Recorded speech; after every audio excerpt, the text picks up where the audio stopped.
اليوم حبيباتي راح نديرو شوربه فيرميسال. اذا لتحقيق هذه الوصفه نحتاج في لائحه المقادير نحتاج لحم الخروف مقطع قطع صغيره كما راكم تشوفوا، هبره تاع اللحم.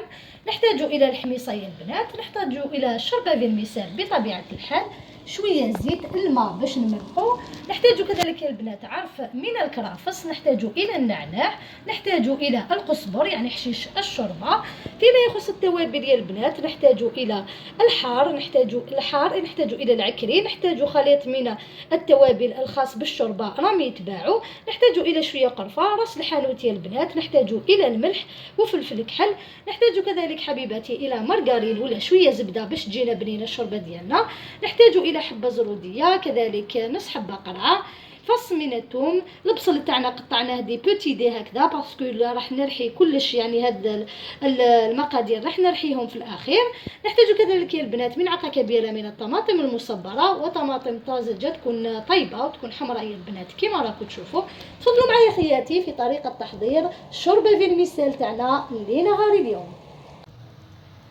اذا اول حاجه نسبق بها خياتي راح ندير القدره تاعي اللي راح نطيب فيها الشوربه، نديرها تسخن، ندير حوالي ملعقه كبيره من الزيت النباتيه بسم الله، وراح ندير شويه من الزبده او المارغرين الشيء اللي متوفر عندكم حبيباتي. اذا راح ندير هكذا ملعقه، ما نكثرش بزاف، خليها تسخن. ندير اللحم ديالي تاع الخروف اللي قطعته قطع صغيره كما راكم تشوفوا. تقدروا طيبوها بالدجاج يا البنات، شوربه فيرميسال يعني تجي تاني بالدجاج هكذا.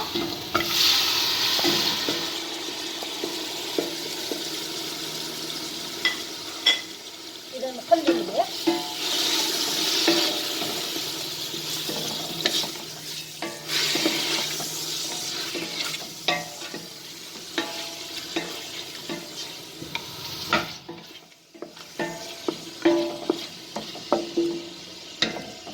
خليهم يتقلاو شويه. والان خياتي بعد ما تقلى اللحم راح ندير المقادير هذو، ندير البصل، ندير الثوم، ندير الطماطم اللي قطعتها هكذا كما راكم تشوفوا، ندير الطماطم تاع العلب والطماطم الطازجه بهذه الطريقه.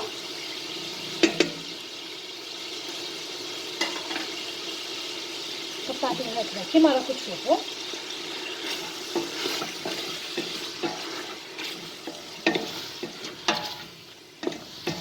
الشوربه فيرميسال تاعي مع الحميصه نخليها في الاخير بهذه الطريقه. ندير لي زيبيس تاعي يا البنات، اذا القرفه، فلفل كحل، راس الحانوت، الملح، الزنجبيل، الحار، خليط من توابل الشوربه، وندير العكري ديالي هكذا.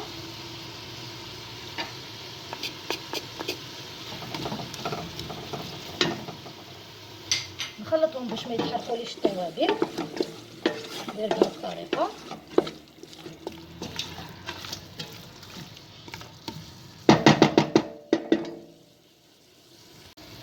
والان خياتي بعد ما تقلاو لي شويه هاد المقادير راح ندير عرف تاع الكرافس كما راكم تشوفوا، راح ندير القزبر تاعي والنعناع قطعتهم بهذا الشكل فوالا. تلقوا لي البنه،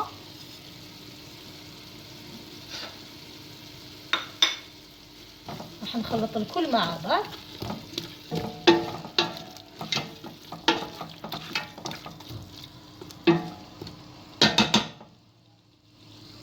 والان خياتي بعد ما تقلاو لي المقادير الاوليه راح نمرق بالماء سخون بسم الله. راح نغطي كامل القدره ديالي، راح نضيف لها هنايا الماء فوالا. راح نضيفها الماء هكذا ونغلق عليها ونخليها تطيب. وبعد ما يطيبوا لي كامل هاد المقادير يا البنات راح نرحيهم اذا في الروبو، وندير في الاخير الفيرميسال تاعي والحميصه. والان حبيباتي بعد ما طاب اللحم ديالي نحيته حطيته هنا في الطبسي، حطيت هذيك الخضره يا البنات درتها هنايا في الروبو راح نرحيها كيما راكم تشوفوا. والان خياتي بعد ما رحيت الخضره ديالي في الروبو كيما راكم تشوفوا راح نديرها في المرقه. شوفوا كيفاش جات راح تعقد لي اذا الشوربه ديالي. والان خياتي راني رجعت الخضره تاعي اللي كنت رحيتها ورجعت الحمل المرقه ديالي الى هذه الشوربه كما راكم تشوفوا. الان راح ندير الشوربه تاعي فيرميسيل، راح نرميها في الاخير باش ترفد لي الغليه معاها. وراح ندير الحميصه تاعي اللي راهي طيبه بطبيعه الحال كما راكم تشوفوا. فوالا نخليها ترفد الغليه يا البنات، وندير لها شويه قزبر يعني شويه دبشه في الاخير. وفي الاخير خياتي الشوربه فيرميسيل تاعنا راهي حاضره معنا في طبق التقديم. ان شاء الله تكون نالت اعجابكم يا البنات. اذا رافقتها بشويه كسره وزينتها بشويه نعناع وشويه قزبر كما راكم تلاحظوا يا البنات. والان خياتي حبيت نوري لكم القوام تاعها كيفاش جات. اذا جات تشهي يا البنات، ان شاء الله شهيتكم في الجنه كما راكم تشوفوا. جات بزاف بنينه. هذه هي الشوربه تاعنا لنهار اليوم. فوالا